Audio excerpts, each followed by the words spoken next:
Isang mapagpalang araw sa inyo, mga minamahal naming tagapakinig.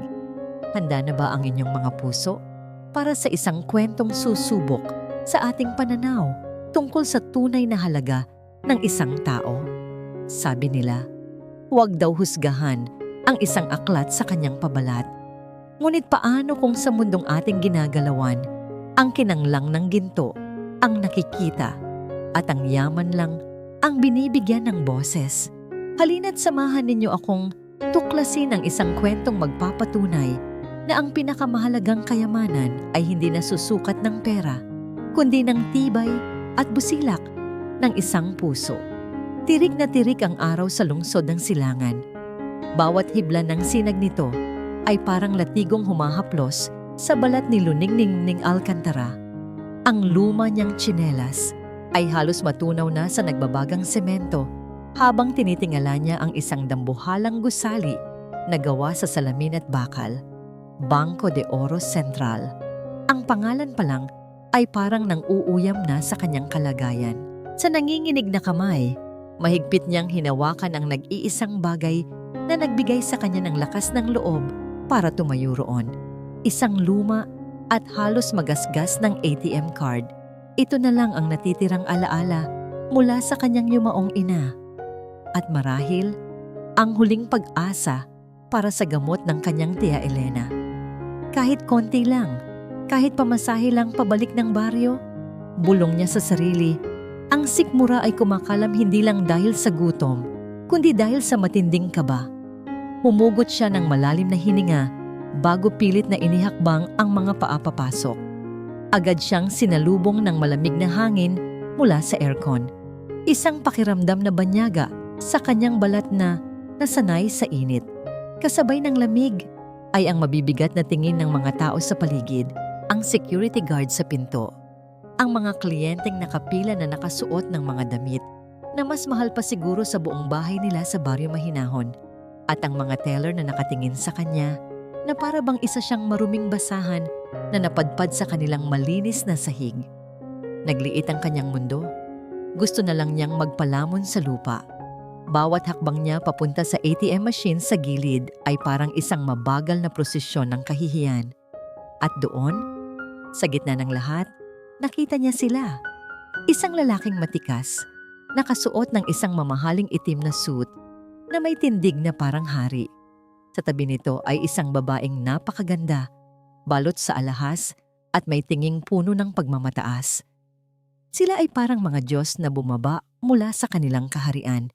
At si Luningning ang hamak na alipin na naglakas loob na tumapak sa kanilang teritoryo. Narinig niya ang mahinang bulong ng babae sa lalaki. Yuck! Where did she come from? Kahit hindi malakas, bawat salita ay tumusok sa puso ni Luningning na parang punyal. Napatungo siya, pinipigilan ang mga luhang nagbabadyang tumulo. Ang boses ng lalaki, si Cyclops de Oro, ay muling umalingaw-ngaw, puno ng pagkainip at bahagyang pagtawa. Miss, Anya, ang bawat pantig ay tila isang insulto. Sigurado ka bang bangko ito at hindi sanglaan? Baka nagkamali ka ng pinasukan. Nagtawanan ng ilang mga tao sa paligid. Bawat halakhak ay parang maliliit na karayom na tumutusok sa kanyang pagkatao. Hindi siya umimik, hindi niya magawang tumingin sa kanilang mga mukha. Sa halip, itinuon niya ang lahat ng kanyang natitirang lakas sa makina sa kanyang harapan. Nanginginig ang kanyang mga daliri habang isinasalpak ang ATM card sa siwang nito. Pipindutin ko lang ang balance inquiry. Aalis din ako agad, sabi niya sa sarili, paulit-ulit, na parang isang dasal. Nang humingi ng PIN ang makina, ipinasok niya ang 4 na numerong kinabisan niya mula pa pagkabata, ang kaarawan ng kanyang ina. Bawat pagpindot ay mabigat. Ramdam niya ang mga mata ni Cyclops sa kanyang likuran, nag-aabang, marahil ay handa ng pagtawanan ang insufficient funds na mensaheng inaasahan nitong lilitaw. Nag-isip ang makina. Ilang segundo lang yon, pero para kay Luningning, iyon ay kung nanamay ng pinakamahabang sandali ng kanyang buhay.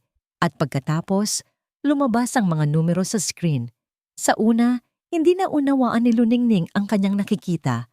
Isang simbolo ng piso na sinundan ng numero 2, tapos kuwit, tapos 3 0, isa pang kuwit, at mga 0 na naman, at isa pa. Ang mga 0 ay tila walang katapusan, hindi kayang iproseso ng kanyang isip. Para siyang nagbabasa ng isang wikang hindi niya maintindihan. Tupambuan, aumanda tausian. Sa kanyang likuran, ang mahinang pagtawa ni Siklab ay biglang naputol. Ang katahimikan sa buong bangko ay naging nakabibingi. 2 bilyong piso? Ang mga salita ay nabuo sa kanyang isipan, ngunit walang boses na lumabas sa kanyang lalamunan. Imposible. Mali ang makina. Isang malaking, malupit na pagkakamali. Sinubukan niyang kumapit sa ATM, ngunit ang kanyang mga daliri ay walang lakas. Ang sahig na marmol ay biglang gumalaw na parang alon. Ang mga mukha ng tao sa paligid ay lumabo. Ang hangin ay biglang nawala sa kanyang mga baga. Ang huling imaheng nakita niya, bago nilamon ng kadiliman ang kanyang paningin, ay ang mukha ni Siklab de Oro. Ang mapangutyang ngiti nito ay ganap na naglaho, napalitan ng isang ekspresyong hindi niya kailanman inakalang makikita sa isang tulad nito. Purong pagkabigla at hindi makapaniwalang pagkagitla. At pagkatapos, ang lahat ay naging itim. Parang isang dagitab na gumising sa buong sistema ni Siklab de Oro.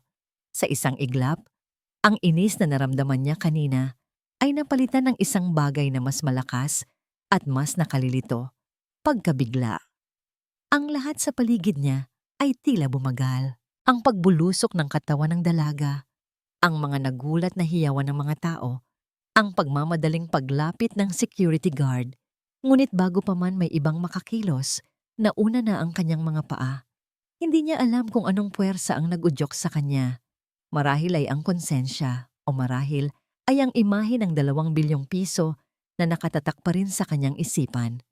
Tumawag kayo ng ambulansya, sigaw ng isang teller. Huwag na. Mabilis na sagot ni Siklab. Ang kanyang boses ay puno ng awtoridad na muling nagpatahimik sa lahat.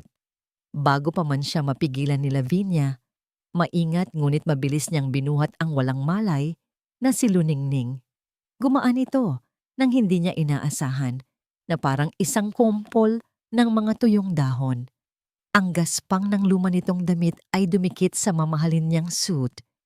Ang amoy ng araw at alikabok ay biglang humalo sa pabango ng kanyang opisina. Siklab, what are you doing?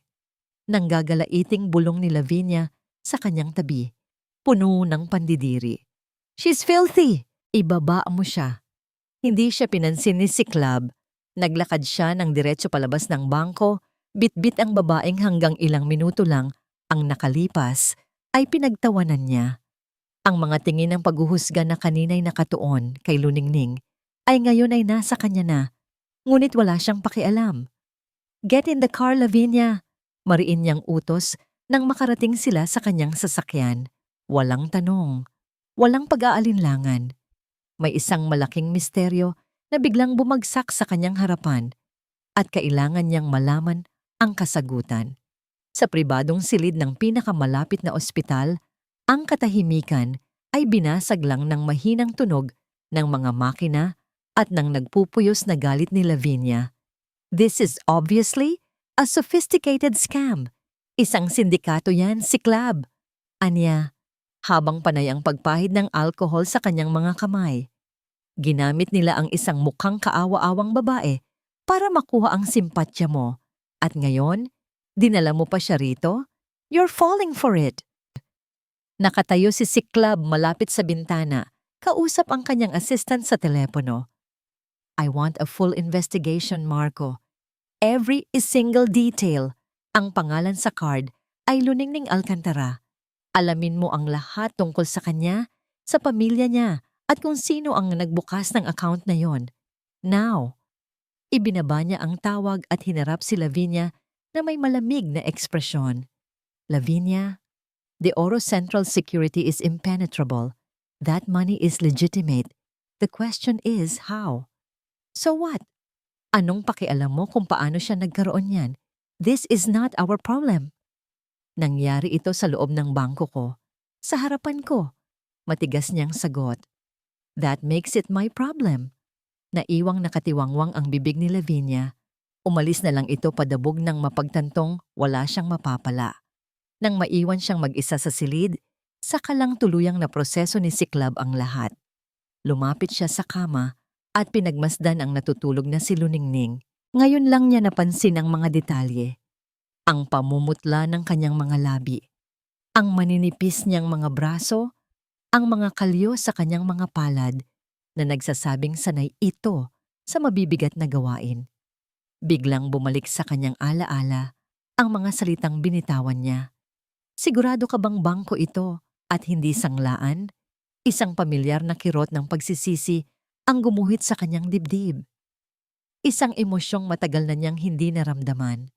Ang lalaking kayang magpatakbo ng isang bilyonaryong kumpanya ay walang nagawa, kundi ang manliit sa harap ng isang babaeng hinusgahan niya nang walang basihan. Habang abala siya sa kanyang mga iniisip, nag-vibrate ang kanyang telepono. Si Marco. Sir, nakuha ko na po ang preliminary details. Sabi ng assistant sa kabilang linya, ang boses ay may bahid ng pagkamangha. Spit it out. Ang account po ay isang trust fund. It was opened exactly 20 years ago. Napakunot ang noo ni Siklab. 20 taon? Hindi ito isang bagong modus. Ang nag-iisang benepisyaryo ay si Luningning Alcantara, pagpapatuloy ni Marco. At ang nagtatagpo ng account, ang pangalan na nakarehistro ay Alonsina Reyes. Alonsina Reyes, Luningning Alcantara. Ang mga pangalan ay walang anumang ibig sabihin sa kanya. Lalong lumalim ang misteryo. Sino ang mga taong ito at bakit may ganito kalaking halaga na nakapangalan sa isang babaeng tila hindi pa nakakakain ng sapat sa buong buhay niya? Nagpa siya si Siklab. Kailangan niyang malaman ang katotohanan at siya mismo ang magsasabi kay Luningning ng lahat paggising nito. Ito ay isang responsibilidad na bigla niyang naramdaman sa kanyang mga balikat. Sakto namang pumasok ang doktor sa silid. Tumayo si Siklab para kausapin ito. Mr. De Oro, magalang na bati ng doktor. The patient is stable for now. Nag-respond na po siya sa IV fluids na ibinigay natin. Good. Kailan siya magigising? Ang doktor ay nag-atubili saglit. Ang mukha ay naging seryoso. We ran some tests. Mr. De Oro, ang pasyente po ay dumaranas ng matinding malnutrisyon. At base sa aming pagsusuri, matagal na po niya itong tinitiis. Ang mga salita ng doktor ay parang isang malakas na suntok sa sikmura ni Siklab. Natigilan siya. Isang babaeng may 2 bilyong piso sa bangko ay literal na nagugutom. Ang kabalintunaan ng sitwasyon ay isang malupit at nakabibinging sampal sa kanyang buong pagkatao. Ang unang namulat kay Luningning ay ang amoy. Amoy ng gamot at antiseptiko. Isang amoy na pamilyar sa kanya dahil sa madalas na pagpunta niya sa mga pampublikong health center para sa kanyang tiyahin. Ngunit may kasama itong kakaibang halimuyak. Amoy ng mga bulaklak at malinis na linen. Dahan-dahan niyang iminulat ang kanyang mga mata. Isang puting kisame ang sumalubong sa kanya. Malambot ang kanyang hinihigaan at ang kumot na nakabalot sa kanya ay magaan at mainit. Nang lumingon siya sa paligid, nakita niya ang isang silid na hindi niya kailanman nakita kahit sa kanyang mga panaginip. Maluwag, maliwanag at may isang malaking bintanang salamin kung saan tanaw ang nagtataasang gusali ng syudad. Biglang bumalik ang lahat. Ang nakakapasong init ng semento, ang mga mapanghusgang tingin, ang malamig na boses ni Siklab de Oro, at ang mga numerong sumayaw sa screen ng ATM. Napabalikwas siya ng bangon. Ang puso niya'y kumakabog na parang tambol. Dahan-dahan lang. Isang boses ang pumigil sa kanya. Ang boses na yon, ang boses na huli niyang narinig bago siya nawalan ng malay. Nakatayo si Siklab de Oro Sa may paanan ng kanyang kama, hindi na nakasuot ng suit, kundi isang simpleng itim na polo shirt. Ang kanyang presensya ay sapat na para mapuno ang buong silid. Hindi makapagsalita si Luning Ningning. Ang takot at hiya ay muling gumapang sa kanyang sistema. Automatiko niyang hinila ang kumot hanggang sa kanyang baba na para bang kaya siyang itago nito mula sa mundo. Nasaan ako? Iyon lang ang nagawa niyang itanong. Ang boses ay halos isang pabulong. Nasa ospital ka. May nahong sagot ni Siklab, lumalakad palapit. Bawat hakbang niya ay sinusundan ni Luningning ng tingin, handang tumakbo anumang oras. Nahimatay ka sa bangko. Dinala kita rito. May inabot si Siklab sa kanya, isang baso ng tubig. Nag-atubili si Luningning, ngunit ang lalamunan niya ay sobrang tuyo. Kinuha niya ito nang hindi tumitingin sa kanyang mga mata. Nagkaroon ng ilang sandaling katahimikan. Si Siklab, na sanay na laging may kontrol sa bawat sitwasyon, ay tila naghahanap ng tamang salita. Tungkol sa nangyari kanina. Sa bangko, panimula niya, ang boses ay mas malumanay na ngayon. I'm sorry, walang karapatan ng sinuman, lalo na ako, na tratuhin ka sa ganoong paraan. Nag-angat ng tingin si Luningning, gulat. Isang de oro na humihingi ng tawad? Tila mas imposible pa iyon kaysa sa 2 bilyong piso. At tungkol sa pera, pagpapatuloy ni Siklab. Totoo iyon. Mayroon kang trust fund na nagkakahalaga ng 2 bilyong piso. Itinayo yon para sa iyo 20 taon na ang nakalipas. Paulit-ulit na umikot ang mga salita sa isip ni Luningning. Totoo iyon. Totoo iyon. Ang luhang kanina niya pa pinipigilan ay nagsimula ng mamuo sa gilid ng kanyang mga mata. Hindi dahil sa saya, kundi dahil sa lubos na pagkalito. Hindi ko po maintindihan. Sabi niya, ang boses ay basag na. Wala po kaming pera. Ang nanay ko po ay isang labandera. Imposible po ito. Umupo si Siklab sa silyang malapit sa kama. Iyon din ang gusto kong malaman. Pero sa ngayon, ang mahalaga ay magpagaling ka. I've taken care of everything. And I promise, tutulungan kitang alamin ang lahat. Naglabas siya ng isang bagong-bagong cellphone mula sa kanyang bulsa at inilapag ito sa bedside table. Para yan sa'yo. Para makontak mo ang pamilya mo at para makontak kita. Tinawagan ni Luningning ang numero ng kanilang kapitbahay sa baryo. Nang marinig niya ang boses ng kanyang tiya Elena, sa kabilang linya, hindi na niya napigilan ang paghagulgol. Ikinuwento niya ang lahat, habang ang kanyang tiyahin ay paulit-ulit na nagtatanong kung nananaginip ba siya. Sa gitna ng kanilang pag-uusap, ang dating bigat ng mundo sa kanyang mga balikat ay tila unti-unting gumaan. May pag-asa na. Kinabukasan, bago siya lumabas ng ospital, isang babae ang dumating para bisitahin siya. May edad na ito, may mabait na mukha at mga matang puno ng pag-aalala. Ikaw ba si Luningning? Tanong ng babae. Ang boses ay malambing.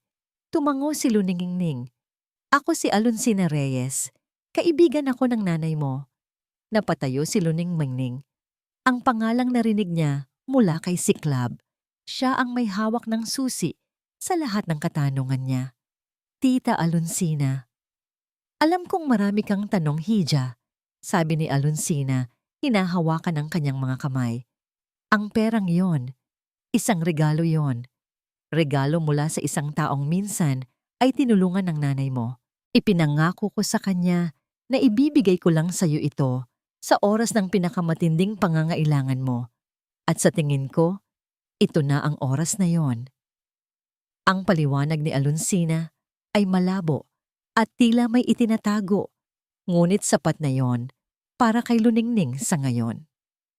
Inihatid siya ni Siklab, hindi pa balik sa baryo mahinahon, kundi sa isang condominium unit sa isang magarang gusali. Hindi ka pwedeng bumalik doon, hindi na ligtas para sa'yo. Paliwanag niya, dito ka muna, ako na ang bahala sa lahat. Naiwang mag-isa si Luningning sa loob ng malawak na apartment. napapalibutan ng mga bagay na hindi niya alam kung paano gamitin. Ang lahat ay nangyayari ng napakabilis. Pakiramdam niya ay isa siyang tauhan sa isang fairy tale na hindi niya isinulat. Habang inaayos niya ang iilang damit na dala niya mula sa baryo, may isang bagay na nahulog mula sa luma niyang pitaka. Isang maliit, kupas na larawan. Ang kanyang ina, nakangiti, at sa tabi nito ay isang lalaki. Matagal na niyang tinititigan ang larawan, ngunit ngayon lang niya napansin. Ang mukha ng lalaki, kahit malabo, ay may isang pamilyar na hugis ng panga at isang tindig na hindi maikakaila. Ang tindig na yon, ang mga matang yon, may pagkakahawig sa lalaking nagligtas sa kanya. May pagkakahawig kay Siklab de Oro. Lumipas ang mga araw. Para kay Siklab, ang bawat isa ay isang pagtuklas. Dati, ang mundo niya ay umiikot lang sa mga board meeting, stock market, at mga party kung saan lahat ng ngiti ay peke. Ngayon, ang pinakaabangan niyang bahagi ng araw ay ang pagdalaw kay Luningning. Nakikita niya kung paano ito dahan-dahang namumukadkad. Ang dating takot sa mga mata nito ay napapalitan na ng kuryosidad. Ngunit sa kabila ng bagong yaman, nanatili ang kanyang pagiging simple. Mas gugustuhin pa nitong manatili sa apartment at magbasa ng mga librong ipinabili niya kaysa lumabas. Isang hapon, pinilit niya itong lumabas. Hindi pwedeng habang buhay kang magkulong dito, Ning, sabi niya. Ginagamit ang palayaw na siya lang ang tumatawag. Kailangan mo ng mga bagong damit. Dinala niya ito sa pinakamagarang mall sa syudad. Bawat butik na pasukin nila ay tila isang bagong mundo para kay Luningning. Sa halip na mamangha, nakikita ni Siklab ang pagkailang sa mga mata nito habang tinitingnan ang mga price tag. May isang pagkakataon na may nagustuhan itong isang simpleng bestida. Ngunit nang makita ang presyo, mabilis niya itong ibinalik sa sabitan na parang napapaso. Si Siklab ang pumili para sa kanya. Habang pinagmamasdan niya itong lumalabas ng fitting room, suot ang isang eleganteng navy blue na damit, isang kakaibang damdamin ang kumurot sa kanyang puso. Ito ay hindi awa. Ito ay paghanga. Paghanga sa dalisay nitong kaluluwa na hindi kayang bilhin ng kahit anong halaga. Bagay sa'yo, sabi niya. Sinisikap na itago ang nangiti sa kanyang mga labi. Salamat po, Sir Siklab. Mahina nitong sagot. Namumula ang mga pisngi. Ang sandaling iyon ay biglang nabasag. Well, look what we have here. Ang boses na yon, malamig at matalas. Si Lavinia, nakatayo sa di kalayuan, ang mga braso ay nakakrus sa dibdib, ang mga matay parang mga patalim na nakatutok kay Luningning. Playing sugar daddy now, are we, Siklab? Patuloy ni Lavinia, ang nangisi ay hindi abot sa kanyang mga mata. Lumapit ito at tiningnan si Luningning mula ulo hanggang paa na may pandidiri. You can dress up a stray cat, but it will always be a stray cat. Nakita ni Siklab ang panginginig ng mga kamay ni Luningning. Inaasahan niyang yuyuko ito at iiyak tulad ng inaasahan ng kahit sino. Ngunit nagulat siya. Huminga ng malalim si Luningning at matapang na sinalubong ang tingin ni Lavinia. Hindi po ako pusa at lalong hindi po ako naliligaw. Sabi nito, ang boses ay mahina ngunit matatag. At wala po akong hinihingi sa inyo. Natigilan si Lavinia. Maging si Siklab ay namangha. Ito na ang babaeng dahan-dahan niyang nakikilala. Isang babaeng may tinatagong lakas sa likod ng kanyang kahinaan. That's enough, Lavinia, mariing sabi ni Siklab, humaharang sa pagitan ng dalawang babae. Ang kanyang boses ay walang bahid ng pag-aalinlangan. Umalis ka na. This is not over. Pagbabanta ni Lavinia bago tumalikod at umalis na parang isang reynang natalo. Nang gabing iyon, hindi mapakali si Siklab. Ang tapang na ipinakita ni Luningning ay lalong nagpatindi ng kanyang kuryosidad. Sino ba talaga siya? Sino ang pamilya niya? Ang pangalang Alcantara ay paulit-ulit na tumatakbo sa kanyang isipan na parang isang sirang plaka. Alcantara. Bigla, may isang lumang alaala ang sumulpot sa kanyang isipan. Isang gabi, noong bata pa siya, narinig niyang galit na kausap ng kanyang ama, si General De Oro, ang isang abogado, sa telepono. I want the Alcantara business crushed. Wala akong ititira sa kanila. Ang boses ng kanyang ama ay umalingaw-ngaw sa kanyang alaala, malakas at walang awa. Noon, hindi niya iyon pinansin. Ngayon, ang mga salitang iyon ay nagdulot ng malamig na kaba sa kanyang dibdib. Pagtatagpi-tagpiin niya ang lahat. Ang biglaang paglitaw ng trust fund, ang pangalang Alcantara, ang pagkatao ni Luningning. Hindi kaya. Tumayo siya at nagtungo sa isang bahagi ng mansyon na matagal na niyang hindi pinupuntahan, ang pribadong opisina ng kanyang ama. Ang silid ay nanatiling eksakto tulad ng iniwan nito. Amoy tabako at lumang papel, balot sa anino ng kapangyarihan. Nilapitan niya ang isang malaking painting sa dingding. Sa likod nito, alam niyang may isang nakatagong kahon de yero. Ipinasok niya ang kombinasyong natatandaan niya pa mula pagkabata. Isang mahinang kalansing ang narinig at ang pinto ng safe ay bumukas. Sa loob, naroon ang mga inaasahan niya. Mga lumang titulo ng lupa, mga stock certificate, mga alahas. Ngunit sa ilalim ng lahat ng iyon, may isang bagay na nakaagaw ng kanyang pansin. Isang manipis, kulay brown na folder na halos natatabunan na ng alikabok. Nanginginig ang kanyang mga kamay habang inaabot iyon. Sa ibabaw ng folder, may nakasulat sa sulat kamay ng kanyang ama. Proyekto Alcantara. Sa tabi nito, may isang sobreng naninilaw na sa katagalan. Selyado pa.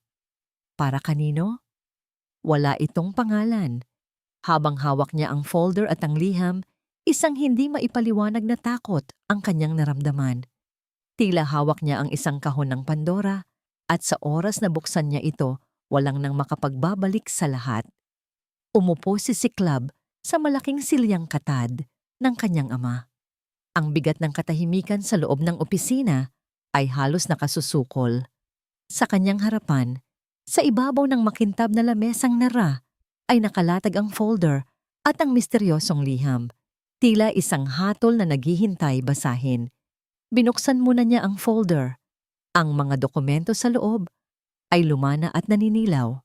Mga legal paper, mga blueprint, mga ulat sa pananalapi. Ito ang mga labi ng isang maliit ngunit umuunlad na kumpanya ng tela, ang Alcantara Weavings. Bawat pahina ay nagpapakita ng ambisyon at pagsisikap ng mga nagmamay-ari nito. Ngunit habang lumilipat siya sa mga huling pahina, ang mga ulat ay naging mas madilim. Mga pagkalugi, mga utang, at sa huli, isang notice of bankruptcy. Isang partikular na dokumento ang kumuha ng kanyang pansin. Isang kasunduan sa pagitan ng De Oro Holdings at ng pinakamalaking supplier ng sinulid sa bansa, na eksklusibong nagbebenta sa kanila ng lahat ng produkto sa loob ng 5 taon. Ang petsa ng kasunduan ay eksaktong 1 linggo bago nagsimulang malugi ang Alcantara Weavings. Pinutol ng kanyang ama ang supply ng kanilang materyales. Isang simpleng galaw sa mundo ng negosyo, ngunit isang nakamamatay na atake. Isinara ni Ciclab ang folder. Ang hangin sa kanyang paligid ay tila lalong kumapal. Pagkatapos, kinuha niya ang sobre. Ang kanyang mga daliri ay nag-aalangan. Ano man ang nilalaman nito, alam niyang babaguhin nito ang lahat. Gamit ang isang paper knife mula sa mesa, maingat niyang binuksan ang selyo. Isang piraso lang ng papel ang nasa loob na may sulat kamay ng kanyang ama. Pamilyar sa kanya ang bawat kurba at bawat linya, ngunit ang mga salitang nabuo mula rito ay mula sa isang taong hindi niya kilala. Para sa kung sino mang makababasa nito, kung binabasa mo ito, nangangahulugang wala na ako. O nangangahulugang ang konsensya na matagal kong ibinaon ay sa wakas ay natagpuan na ang daan palabas. Ako si General de Oro, isang pangalan na kinatatakutan at iginagalang sa mundo ng negosyo. Ngunit ang pangalang iyan ay itinayo sa ibabaw ng mga pundasyong buhangin na pinatibay ng kasakiman at ng mga durog na pangarap ng ibang tao. May isang tao na ang pangalan ay dapat manatili sa kasaysayan. Ngunit pinili kong burahin si Ricardo Alcantara. Isang mabuting tao, isang mahusay na negosyante, isang kaibigan. Oo, naging magkaibigan kami. Ngunit ang inggit ay isang ahas na gumagapang sa puso ng tao. Ang kanyang tagumpay ay naging anino na nagpadilim sa akin. At sa halip na magsumikap na pantayan siya, pinili ko ang madaling daan. Sinira ko siya, sinadya ko. Bawat galaw ko ay kalkulado. Pinutol ko ang kanyang mga koneksyon, sinabotahe ang kanyang mga operasyon, at pinanood ko siyang dahan-dahang bumagsak habang ako ay umaakyat. Ang hindi ko inaasahan ay ang halaga ng aking tagumpay. Isang gabi, matapos ideklarang bangkarote ang kanyang kumpanya, kinitil ni Ricardo ang sarili niyang buhay. Iniwan niya ang kanyang asawa at isang maliit na anak na babae. Ang balitang iyon ang gumising sa akin. Ngunit huli na ang lahat. Sinubukan kong magbayad pinsala. Inalok ko ng pera ang kanyang asawa, ngunit tinanggihan niya ito. Ang kanyang mga mata ay puno ng galit at pagkasuklam. Sinabi niyang hinding-hindi niya tatanggapin ang kahit isang sentimo mula sa duguan kong mga kamay. At sa mga matang yon, nakita ko ang aking sarili. Isang halimaw. Sa huli, sa tulong ng isang kaibigan ng pamilya Alcantara, si Alonsina Reyes, lihim akong nagtayo ng isang trust fund. Ito ang tanging paraan na naisip ko para maibigay sa kanyang anak ang kinabukasan na ninakaw ko. Hindi ito pagbabayad. Isa itong desperadong pagtatangka na patahimikin ang mga demonyo sa aking isipan. Hindi ko alam kung sino ka na nagbabasa nito. Kung ikaw man ay ang aking anak, si Siklab, patawarin mo ako. Itinuro ko sa iyo kung paano maging makapangyarihan, ngunit hindi ko itinuro kung paano maging tao. Ang kasalanan ay hindi nabubura ng pera. Ito'y dinadala hanggang sa libingan. Binitawan ni Siklab ang sulat na para siyang napaso. Ang papel ay lumapag sa mesa, ngunit ang mga salita nito ay nag-aapoy sa kanyang isipan. Ang yaman ng kanyang pamilya, ang pangalang De Oro, ang lahat ng kanyang ipinagmamalaki. Lahat ay nabahiran ng dugo at pagkakanulo. Ang lalaking tinitingala niya, ang kanyang ama, ang kanyang bayani, ay isang magnanakaw, isang mamamatay tao, isang malakas na sigaw ang kumawala mula sa kanyang lalamunan, isang sigaw ng galit, ng pagkasuklam, ng sakit. Sinuntok niya ang matigas na kahoy ng mesa. Ang sakit sa kanyang mga kamao ay walang-wala kumpara sa sakit na dumudurog sa kanyang puso. Ang pera ni Luningning ay hindi isang regalo. Ito ay danyos, isang tahimik na pag-amin sa isang krimen. At siya, si Siklab de Oro, ay nagpapakasasa sa karangyaan na ipinundar mula sa pagkawasak ng pamilya ng babaeng na ngayon ay unti-unti nang nagiging mahalaga sa kanya. Tumayo siya at lumapit sa bintana. Tinitingnan ang kumikinang na syudad sa ibaba. Ang bawat ilaw ay parang isang paalala ng kanyang kasalanan. Paano niya haharapin si Luningning ngayon? Paano niya sasabihin sa kanya na ang lalaking tumutulong sa kanya ay anak ng lalaking sumira sa kanyang buhay? Kinuha niya ang kanyang telepono at tiningnan ang camera feed mula sa apartment ni Luningning. Nakita niya ito sa maliit na kusina. Masayang nagluluto ng hapunan, kumakanta pa ng mahina. Isang imahe ng kawalang muwang, isang imahe ng kapayapaan na malapit ng wasakin. Biglang nagring ang kanyang telepono. Isang pangalan ang lumitaw sa screen na nagpatigas sa kanyang panga. Si Lavinia. "Hello, Siklab," sabi nito sa kabilang linya. Ang boses ay puno ng pagtatagumpay. "What do you want?" Malamig niyang tanong. Wala naman.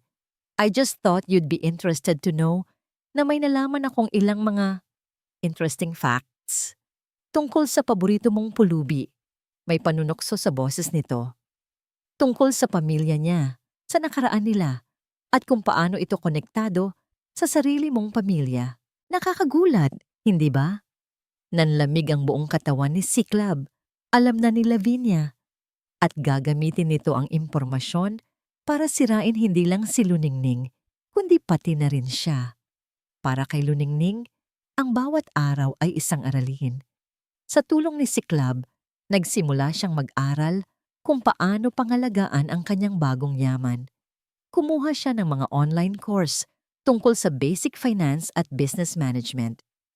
Ang mga salitang dati naririnig niya lang sa balita, tulad ng stocks, investments, at assets, ay unti-unti nang nagkakaroon ng kahulugan. Ang kanyang naging guro ay si Cyclab. Gabi-gabi, pagkatapos ng trabaho nito, dadaan ito sa kanyang apartment. Hindi na bilang isang aroganteng CEO, kundi bilang isang pasensyosong mentor. Ang pera ning ay parang tubig. Paliwanag ni Cyclab isang gabi. Habang nakaupo sila sa sala, napapalibutan ng mga libro at papel. Kung hahayaan mo lang yan sa isang lalagyan, balang araw mauubos. Kailangan mo itong padaluyin sa tamang mga lugar para lumago ito at makapagbigay buhay sa iba. Habang nagsasalita si Cyclab, napansin ni Luningning ang pagbabago sa kanya. Ang dating kumpiyansa sa kanyang mga mata ay napalitan ng isang bagay na mas malalim, isang anino ng lungkot, marahil ay pagod. Madalas niya itong nahuhuling nakatitig sa kawalan. Ang mga ngiti niya ay hindi na umaabot sa kanyang mga mata. Naging mas tahimik siya at tila malayo ang iniisip. Sir Cyclab, ayos lang po ba kayo? Minsan ay naitanong niya. Isang pilit na ngiti lang ang isinagot nito. Pagod lang sa trabaho. Huwag mo akong alalahanin. Ngunit alam ni Luningning na mayroon pang iba. May isang pader na biglang itinayo si Cyclab sa pagitan nilang dalawa. Isang pader na hindi niya kayang sirain.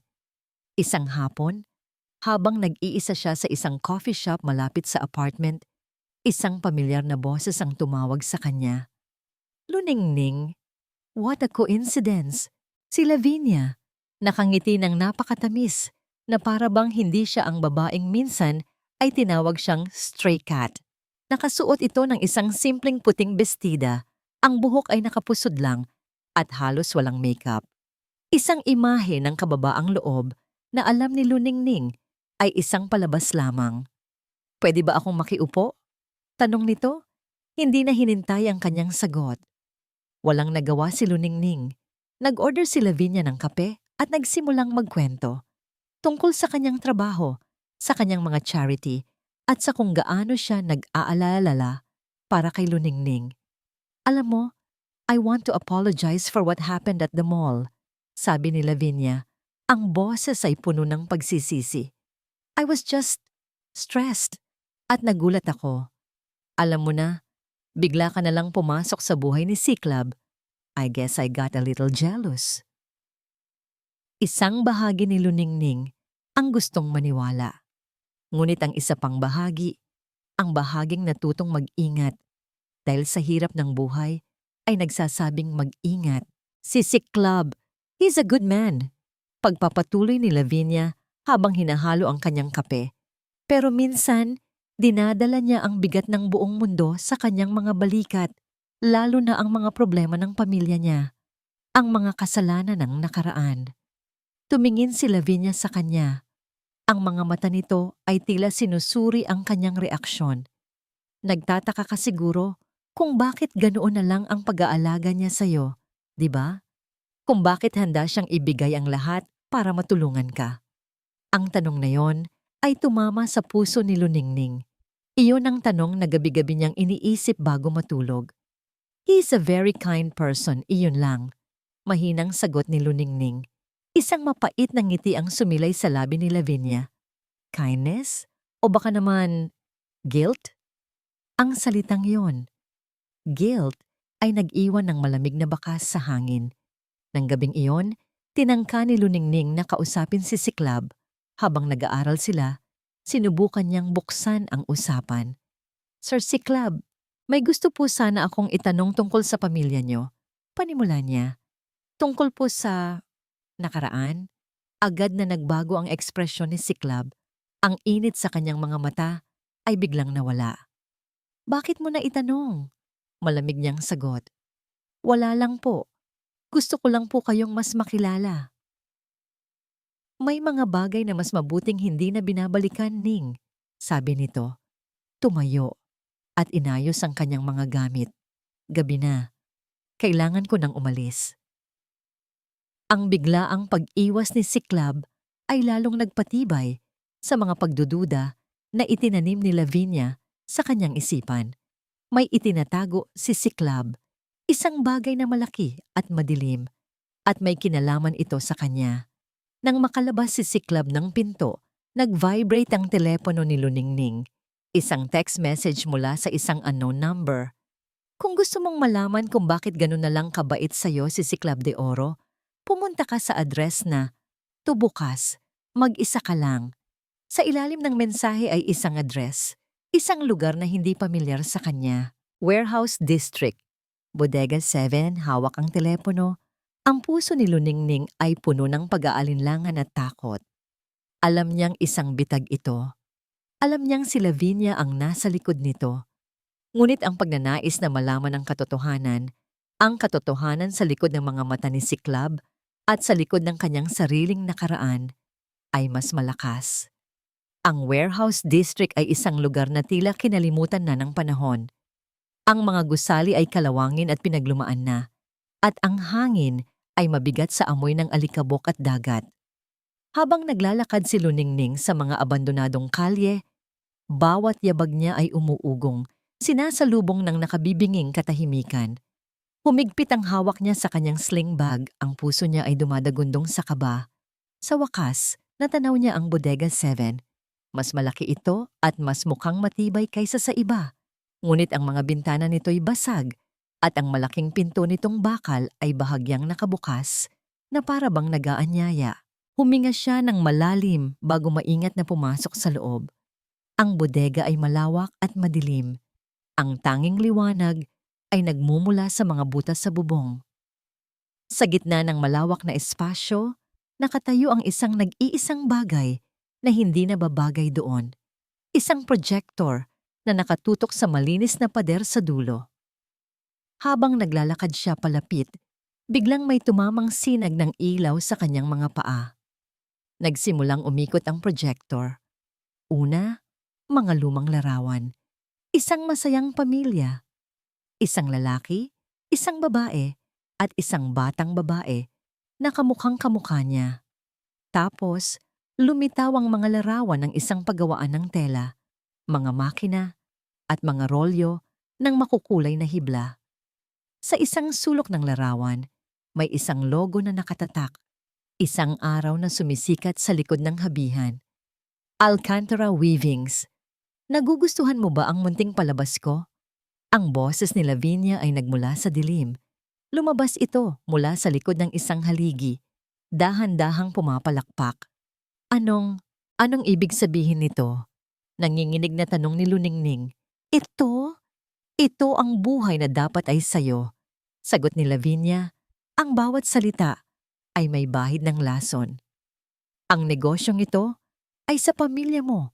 Maunlad, matagumpay, bago ito sinirang lahat ng isang de oro. Nasa kalagitnaan ng isang mahalagang board meeting si Siklab nang biglang mag-vibrate ang kanyang telepono. Isang mensahe mula kay Marco, ang kanyang assistant. Sir, si Miss Lavinia, tinawagan ng opisina kanina. Ipinatanong kung nasaan daw ang lumang warehouse ng Alcantara Weavings. Binigay ko po ang address. May problema po ba? Nanlamig ang dugo ni Siklab. Ang isang piraso ng puzzle ay kumonekta sa isa pa. Si Lavinia, ang warehouse, ang mga tanong ni Luningning kagabi. Excuse me? Sabi niya sa mga board member. Ang boses ay hindi nagpapahiwatig ng anumang gulat. Mabilis siyang lumabas ng conference room. Marco, Subukan mong tawagan si Luningning. Now! Utos niya habang tumatakbo papunta sa elevator. Walang sumasagot. Kinutuban na siya ng masama. Pinindot niya ang speed dial ni Lavinia. Where is she, Lavinia? Anong ginagawa mo? Isang tawa ang narinig niya sa kabilang linya. Oh, si Club. Finally joining the party? Huli ka na yata. Nagsisimula na ang palabas. At sa tingin ko, magugustuhan ng bidang babae ang grand finale. Ibinalibag ni si Club ang telepono sa pader. Ang kanyang isip ay iisa lang ang sinisigaw. Kailangan niyang makarating doon. Bago pa huli ang lahat. Sa pader, ang mga larawan ay napalitan ng mga newspaper headline. Alcantara Weavings, lugi na. CEO Ricardo Alcantara, natagpuang patay sa kanyang opisina de Oro Holdings, bumili sa mga ari-arian ng Alcantara. Bawat headline ay isang suntok sa sikmura ni Luningning. Ang kanyang mga tuhod ay nanlambot. Ang kanyang ama, nagpakamatay? Hindi mo ba naiintindihan? Sabi ni Lavinia, lumalapit sa kanya na parang isang ahas. Ang dahilan kung bakit nasira ang pamilya mo, ang dahilan kung bakit ka lumaking pulubi, ay ang ama ng lalaking minamahal mo ngayon, si General de Oro. Hindi totoo yan. Umiiling na sabi ni Luningning, ang mga luha ay malayang dumadaloy sa kanyang mga pisngi. Oh, totoo yan, giit ni Lavinia. At ang perang tinatamasa mo ngayon, ang trust fund, hindi yan regalo. Bayad pinsala yan. Pera mula sa konsensya. Tinutulungan ka ni si Club dahil sa kasalanan ng pamilya niya, hindi dahil sa pag-ibig. Ang bawat salita ni Lavinia ay isang matulis na punyal. Paulit-ulit na itinarak sa puso ni Luningning hanggang sa wala nang natira, kundi isang wasak na piraso. Ang lahat ng kabaitan ni si Club, ang lahat ng pag-aalaga, ang lahat ng sandali, lahat ay isang kasinungalingan. Biglang bumukas ng malakas ang pinto ng bodega. Humahangos na pumasok si Club, ang mukha ay puno ng pag-aalala at takot. Ning! Nahuli na siya. Nakita niya ang projector. Nakita niya ang mga luha sa mga mata ni Luningning. At sa mga matang iyon, nakita niya ang isang bagay na mas masahol pa sa galit. Ang tuluyang pagkawala ng tiwala. Nagtagpo ang kanilang mga mata sa gitna ng madilim na bodega. Ang mundo ay tila huminto. Totoo ba, si Club? Tanong ni Luningning. Ang boses niya ay basag at halos hindi marinig. Puno ng sakit na kayang bumasag kahit sa pinakamatigas na puso. Lahat ng sinabi niya, totoo ba? Ang tanong ni Luningning ay nanatiling nakabitin sa mabigat na hangin ng bodega. Bawat segundo ng katahimikan ni si Club ay isang kumpirmasyon, isang malakas na dagundong na sumisira sa bawat piraso ng pag-asang natitira sa kanyang puso. Lumapit si Club, ang mga matay nakikiusap. Ning, let me explain. Explain what? Isang tawa na walang bahid ng saya ang kumawala mula kay Lavinia, na ginamit mo ang pera para pagtakpan ang krimen ng pamilya mo? O na pinaibig mo ang anak ng taong sinira ninyo para lang gumaan niyang konsensya mo? Hinarap ni Club si Lavinia. Ang kanyang mga mata ay nag-aapoy sa galit na hindi pa kailanman nakita ni Luningning. Shut up, Lavinia. This is between me and her. No, sigaw ni Luningning. Ang kanyang boses ay biglang nagkaroon ng lakas. Isang lakas na nagmula sa pinakamatinding sakit. Tama na ang mga kasinungalingan nyo. Humarap siya kay Club. Ang mga luhay patuloy na umaagos, ngunit ang kanyang tingin ay matigas na. Ang kailangan ko lang malaman, si Club, ay kung totoo, oo o hindi. Ang bawat hibla sa katawan ni si Club ay gustong magsinungaling. Gusto niyang sabihing hindi, na isa lang itong masamang panaginip. Ngunit nang makita niya ang mga mata ni Luningning, alam niyang tapos na ang lahat ng pagkukunwari. Isang sagot lang ang karapat-dapat sa sakit na nararamdaman nito, ang katotohanan. Dahan-dahan, halos hindi niya magawa. Tumango siya. Oo. Ang isang salitang yon ay parang isang bala ng baril. Nakita ni Siklab kung paano nawala ang huling sinag ng liwanag sa mga mata ni Luningning. Napalitan ito ng isang malamig at basag na kawalan. Tila ang babaeng kaharap niya ngayon ay isang estranghero na gawa sa salamin na anumang oras ay maaring madurog. Lahat pala ay isang malaking palabas. Bulong ni Luningning, mas para sa sarili niya kaysa sa kanila. Ang mga damit na suot niya, na pinili ni Siklab, ang apartment na tinitirhan niya, ang mga aral, ang mga ngiti, lahat ay parte ng isang plano para pagbayaran ng isang utang na hindi niya alam na umiral. Tumalikod siya at nagsimulang maglakad palayo. Bawat hakbang ay mabigat. Ning, saan ka pupunta? Mag-usap tayo. Sigaw ni Siklab, sinusubukang habulin siya. Humarap si Luningning at sa unang pagkakataon, nakita ni Siklab ang puot sa mukha nito. Huwag kang lalapit sa akin. Sigaw niya. Huwag mo na akong hahawakan kailanman. Bawat pagdampi mo, bawat salita mo, lahat yan, kasinungalingan. Hindi kita minahal dahil sa konsensya, Ning. Maniwala ka. Huwag mong babanggitin ang salitang pagmamahal. Putol ni Luningning. Ang kanyang boses ay umabot sa sukdulan. Hindi mo alam ang kahulugan niyan. Ang alam mo lang ay pera. Pera na pambayad sa buhay ng tatay ko. Pera na pambili sa katahimikan ko. Kunin niyo na ang lahat. Ang pera, ang apartment, lahat. Ibalik niyo sa akin ang buhay ko. Pero hindi niyo kaya, di ba? Dahil yan ang isang bagay na hindi kayang bilhin ng mga de oro. Naiwang nakatayo si Siklab na parang isang estatwa. Ang bawat salita ni Luningning ay tumagos sa kanyang puso, mas masakit kaysa sa libu-libong punyal. Si Lavinia ay nanonood lang, isang ngiti ng tagumpay ang nakapinta sa kanyang mga labi. Nagawa niya ang gusto niya, nasira niya sila. Umalis si Luningning sa bodegang iyon nang hindi lumilingon. Ang kanyang paglalakad ay mabilis at walang direksyon. Ang tanging gusto niya ay makalayo. Makalayo sa kanila, sa syudad, sa mga kasinungalingang bumalot sa kanya.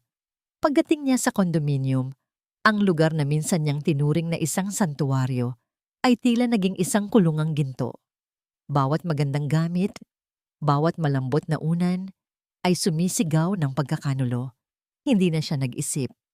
Kinuha niya ang luma niyang bag, ang nag-iisang bagay na tunay na sa kanya.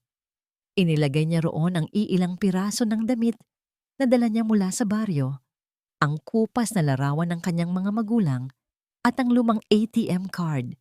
Iniwan niya ang lahat, ang mga mamahaling damit, ang bagong cellphone, ang lahat ng simbolo ng kanyang bagong buhay. Isang buhay na itinayo sa ibabaw ng mga buto ng kanyang pamilya. Bumalik si Siklab sa apartment, umaasang naroon pa si Luningning. Ngunit isang malamig at tahimik na espasyo ang kanyang dinatnan. Ang amoy ng niluto nitong hapunan ay naroon pa. Isang malungkot na paalala ng kung anong nawala sa kanya. Sa ibabaw ng mesa sa kusina, nakita niya ang cellphone na ibinigay niya. Sa tabi nito ay ang susi ng unit. Tinawagan niya ang numero nito. Kahit alam niyang wala itong sasagot, sinubukan niya ulit at ulit. Ngunit wala. Naglaho si Luningning na parang isang bula. Kinagabihan, hinarap ni Siklab si Lavinia sa mansyon. Walang sigawan, walang pagtatalo. Tapos na tayo, Lavinia, sabi niya. Ang kanyang boses ay walang emosyon na mas nakakatakot kaysa sa galit. What? Dahil lang sa basurerang yon? Hindi, sagot ni Siklab. Tinitingnan ito na para bang ngayon lang niya nakita ang tunay nitong anyo. Dahil sa'yo, dahil sa kung anong klaseng tao ka, umalis ka na sa bahay ko. Samantala, sa isang bus na bumibiyahe palayo sa kumikinang na syudad, nakaupo si Luningning sa may bintana. Ang mga ilaw ng lungsod ng silangan ay unti-unting lumiliit, na parang mga bituing namamatay. Yakap niya ang kanyang sarili. Sinusubukang pigilan ang panginginig. Walang nangluhang lumalabas sa kanyang mga mata. Pakiramdam niya'y naubos na ang lahat. Bumalik siya sa baryo mahinahon. Habang nakatayo siya sa harap ng kanilang maliit at halos gumuhong bahay sa ilalim ng kalawakan, naramdaman niya ang isang matinding katotohanan. May 2 bilyong piso siya sa bangko, ngunit hindi pa siya kailanman naging ganito kadukha at kaabandona sa buong buhay niya. Ang unang mga linggo ng pagbabalik ni Luningning sa baryo mahinahon ay binalot ng katahimikan. Isang katahimikang mas malalim pa sa kawalan ng ingay. Ito ay ang katahimikan ng isang pusong pagod nang tumibok.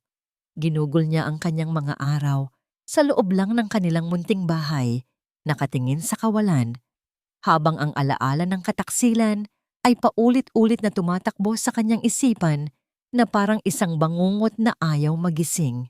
Ang kanyang tia Elena, na ngayoy medyo malakas na dahil sa mga gamot na naibili niya bago ang lahat ay gumuho, ay walang magawa kundi ang panoorin siya ng may pag-aalala. Hinahainan siya nito ng pagkain na madalas ay hindi niya ginagalaw at kinakausap siya ng mga salitang tila hindi niya naririnig. Isang hapon, habang nakaupo si Luningning sa kanilang munting balkonahe, pinapanood ang paglubog ng araw, umupo ang kanyang tia Elena sa kanyang tabi. "Hija," mahinahon nitong sabi, "alam kong masakit, alam kong mahirap, pero hindi habang buhay ay pwede kang maging bilanggo ng sakit na yan." Hindi umimik si Luningning. "Ang nanay mo," pagpapatuloy ng matanda, "ay isa sa pinakamatatag na babaeng nakilala ko." Hinarap niya ang lahat ng pagsubok ng may tapang. Kung nandito siya ngayon, hindi niya gugustuhing makita kang ganito. Hinawakan nito ang kanyang kamay. "Huwag mong hayaan na ang kasalanan ng ibang tao ang magdikta ng halaga mo. At lalong huwag mong hayaan na ang puot ang sumira sa maganda mong puso." Ang mga salitang iyon sa wakas ay tila isang sinag ng liwanag na tumagos sa kadilimang bumabalot kay Luningning. Nang gabing iyon, sa unang pagkakataon, sa loob ng maraming linggo, umiyak siya. Hindi dahil sa sakit o galit, kundi dahil sa pagluluksa. Pagluluksa para sa nawalang tiwala, para sa nawalang pangarap, at para sa inosenteng bersyon ng sarili niya na hindi na kailanman maibabalik. At sa pag-agos ng kanyang mga luha, tila may isang bahagi ng bigat sa kanyang dibdib na naalis. Kinabukasan, may isang bagong determinasyon sa kanyang mga mata. Nagpasya siya. Hindi niya gagamitin ang pera mula sa trust fund. Para sa kanya, iyon ay mananatiling isang simbolo ng isang madilim na nakaraan. Ngunit hindi rin niya hahayaang maging hadlang iyon sa kanyang kinabukasan. Gagamitin niya ang natutunan niya. Inobserbahan ni Luningning ang kanyang baryo. Nakita niya ang mga ina na naghihirap humanap ng pagkakakitaan, ang mga mangingisda na binabarat ng mga middleman at ang mga magsasaka na nalulugi dahil sa kawalan ng maayos na sistema. Ginamit niya ang natitirang pera na na-withdraw niya noon para sa gamot ng kanyang tiyahin, isang maliit na halaga, ngunit para sa kanya, ito'y malinis na pera. Tinipon niya ang mga kababaihan sa kanilang baryo.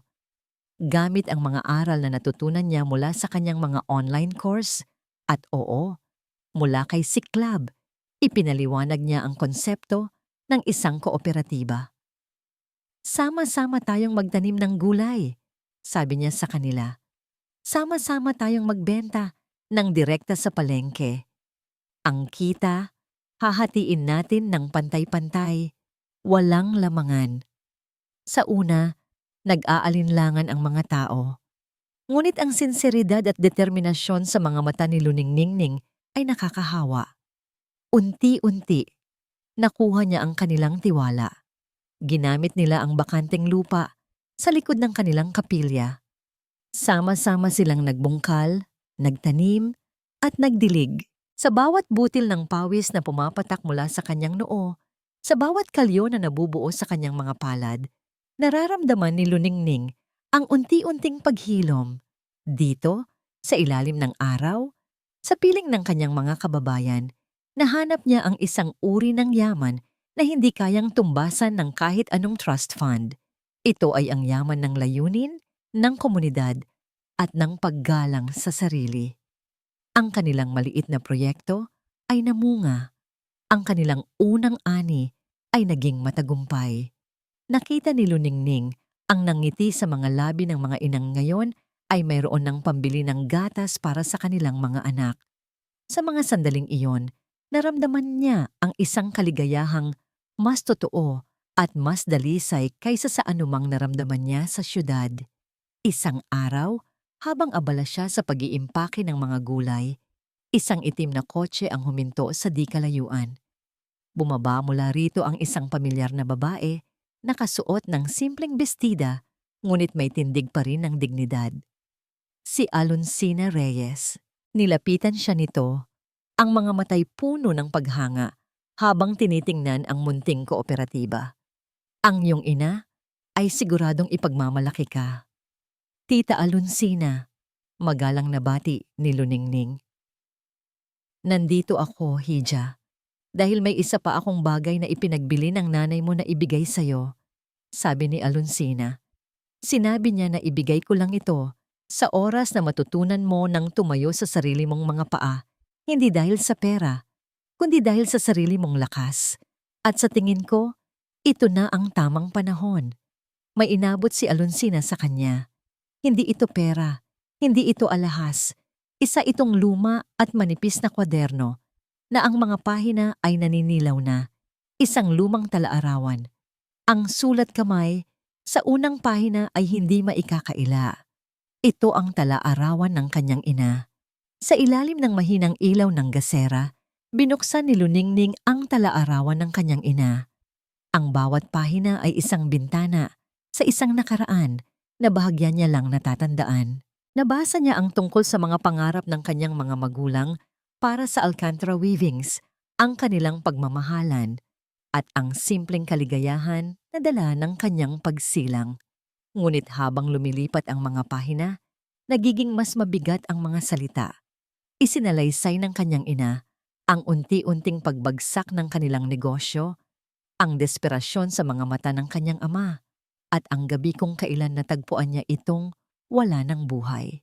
Ang sakit sa bawat salita ay tumagos sa puso ni Luningning at muli siyang umiyak para sa mga magulang na halos hindi na niya nakasama. Pagkatapos, nabasa niya ang tungkol kay General de Oro, tungkol sa pag-aalok nito ng pera, at kung paano niya ito tinanggihan ng buong galit. Inilarawan niya ang puot na halos kumain sa kanyang buong pagkatao. Ngunit sa mga huling pahina na isinulat ilang linggo, bago ito pumanaw, dahil sa sakit, nagbago ang tono ng mga salita. Matagal kong dinala ang galit sa aking puso. Ito ang naging gasolina ko para mabuhay, para itaguyod ang aking anak. Ngunit ngayon, habang nararamdaman ko ang unti-unting panghihina ng aking katawan, napagtanto ko na ang galit ay isa ring lason. Habang pinipinsala nito ang taong kinamumuhian mo, mas pinipinsala nito ang sarili mong kaluluwa. Nakita ko si General de Oro sa simbahan noong isang araw. Hindi niya ako nakita. Mag-isa lang siya, nakaluhod. Ang kanyang mga balikat ay tila pinapasa ng bigat ng buong mundo. Sa sandaling iyon, hindi isang halimaw ang nakita ko. Nakita ko ang isang taong bilanggurin ng kanyang mga kasalanan, isang taong nalulunod sa pagsisisi. Hindi ko tinanggap ang kanyang pera. Ngunit sa araw na ito, sa harap ng Diyos, pinapalaya ko na ang aking puso. Pinapatawad ko na siya. Hindi para sa kanya kundi para sa akin. Para sa aking sariling kapayapaan. At para sa iyo, aking Luningning, ayokong lumaki kang may puot sa iyong puso. Ang buhay ay masyadong maikli para sayangin sa galit. Ang pagpapatawad ang pinakamahalagang pamana na maibibigay ko sa iyo. Isinara ni Luningning ang talaarawan. Ang kanyang mga kamay ay nanginginig. Ang puot na binalot niya sa kanyang puso sa loob ng maraming buwan ay tila unti-unting natutunaw na parang yelo sa ilalim ng sikat ng araw. Ang kanyang ina, ang biktima ng lahat ng ito, ay natagpuan ng lakas upang magpatawad. Sino siya para ipagkait iyon? Ang opisina ni Cyclops de Oro ay hindi na ang dating tahimik na kaharian ng kapangyarihan. Ito ay naging isang war room. Matapos ang pag-alis ni Luningning, ginugol ni Cyclops ang bawat oras sa paggawa ng isang desisyon na yayanig sa pundasyon ng kanyang pamilya. Nagbenta siya ng malalaking bahagi ng kanyang shares sa De Oro Holdings. Ibinenta niya ang mga ari-ariang hindi mahalaga, ang kanilang rest house, ang mga sports car, ang mga luho na simbolo ng isang buhay na itinayo sa kasinungalingan. Ang perang nalikom ay hindi niya inilagay sa kanyang account. Isang umaga, nagpatawag siya ng isang malaking press conference. Ang buong business community ay nagulantang. Walang nakakaalam kung ano ang kanyang sasabihin. Humarap si Cyclops sa daan-daang kamera. Ang kanyang muka ay seryoso, ngunit kalmado. Walang bakas ng dating aroganteng CEO. Magandang umaga sa inyong lahat. Panimula niya. Inimbitahan ko kayo rito ngayon hindi para mag-anunsyo ng isang bagong produkto o isang bagong business deal. Nandito ako para itama ang isang lumang pagkakamali. Ikinuwento niya ang lahat. Ang tungkol sa Alcantara Weavings, ang tungkol sa ginawa ng kanyang ama, ang tungkol sa tunay na pinagmulan ng kanilang yaman. Inilantad niya ang madilim na sikreto ng pamilyang De Oro sa buong mundo. Nang walang pag-aalinlangan, ang kasalanan ay hindi na mamana. Sabi niya, ang kanyang boses ay umalingaw-ngaw sa buong silid. Ngunit ang responsibilidad ay oo. Bilang CEO ng De Oro Holdings at bilang anak ni General De Oro, tungkulin kong harapin ang katotohanan ito. Inanunsyo niya ang pagtatatag ng Alcantara Foundation, isang pundasyong nakatuon sa pagtulong sa maliliit na negosyante at pagbibigay ng scholarship sa mga mahihirap ngunit matatalinong mag-aaral. Ang lahat ng perang nalikom mula sa pagbebenta ng kanyang mga ari-arian ang magiging paunang pondo nito. Sa maliit na tindahan ng kanilang baryo, nanonood si Luningning sa isang lumang telebisyon. Ang balita tungkol sa press conference ni Cyclops de Oro ang laman ng bawat channel. Habang pinapanood niya si Cyclops na buong tapang na inaamin ng lahat, na isinasakripisyo ang reputasyon ng kanyang pamilya para sa katotohanan, isang luha ang pumatak mula sa kanyang mata. Ngunit sa pagkakataong ito, hindi ito luha ng sakit. Ito ay luha ng pag-unawa. Nakita niya ang lalaking nakilala niya.